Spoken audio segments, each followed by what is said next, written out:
بخاری شریف کی حدیث میں ہے کہ نبی کریم صلی اللہ علیہ وسلم کے پاس ایک خاتون آئی تو نبی علیہ السلام نے فرمایا اب دوبارہ آ جانا۔ اس خاتون نے پوچھا کہ اگر میں آپ کے پاس دوبارہ آؤں اور آپ کو نہ پاؤں تو پھر؟ تو نبی صلی اللہ علیہ وسلم نے فرمایا کہ ابو بکر رضی اللہ تعالیٰ عنہ کے پاس چلی جانا۔ تو یہ حضرت ابو بکر رضی اللہ تعالیٰ عنہ کے پاس بھیجنا نبی علیہ السلام کا، تو یہاں پر آپ علیہ السلام یہ بھی فرما سکتے تھے کہ آپ حضرت علی کے پاس چلی جانا، یا آپ صلی اللہ علیہ وسلم یہ بھی فرما سکتے تھے کہ آپ ابن عباس کے پاس چلی جانا،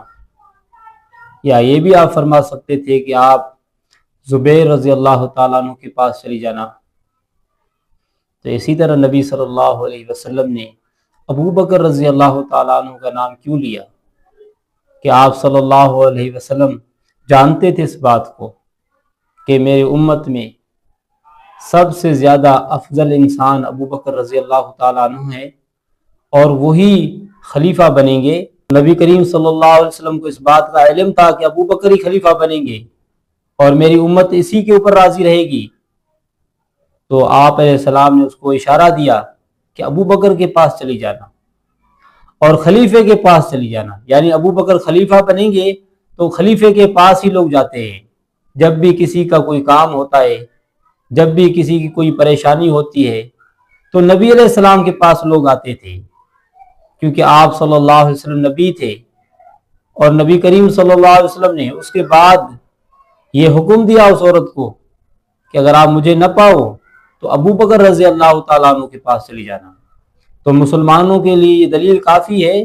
کہ حضور صلی اللہ علیہ وسلم کو نبی علیہ السلام،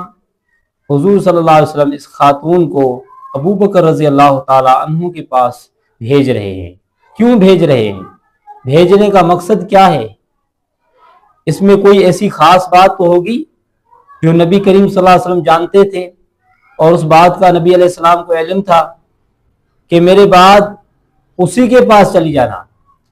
اس خاتون کا تو یہ اشارہ تھا کہ اگر میں آئی اور آپ کو نہ پاؤں تو پھر کس کے پاس جاؤں،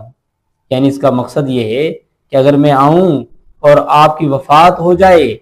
آپ اس دنیا سے چلے جائیں، تو پھر میں کس کے پاس جاؤں؟